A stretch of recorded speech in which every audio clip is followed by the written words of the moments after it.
Hello সবাইকে, জ্যোতিষ লাইফে সবাইকে স্বাগত। আমরা কিন্তু সন্ধ্যাবেলা পৌঁছে গেছিলাম আবার দিদার বাড়িতে, আর ওখানে কীর্তন হবে, পাঠ হবে, সবাই চলে এসেছিলো। কীর্তন শুরু হওয়ার আগে মামামকে নিয়ে সবাই ব্যস্ত ছিল। আর দেখো এই কাকিমাটা কিন্তু কীর্তন শুরু হওয়ার আগে মামামকে কপালে তিলক এঁকে দিয়েছে, যেখানে মামামকে খুব সুন্দর লাগছে। সবাই ওকে নিয়ে টানাটানি করছে আর ও খুব দুষ্টু করছিল। তারপর ওকে আমি কোলে নিয়ে বসে পড়েছি কীর্তন শুনতে।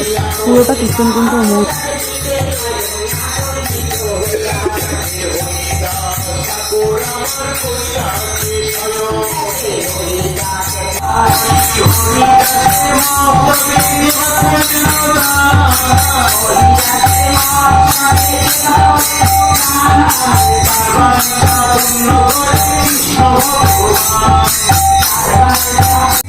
তারপর দেখো মামামকে কিন্তু যারা কীর্তন করছিল, কীর্তনের শেষে কিন্তু এসে মামামকে গলায় একটা মালা পরিয়ে দিয়েছে। আর ও কিন্তু খুব অবাক হয়ে গেছে, ওকে এটা কি পরানো হয়েছে।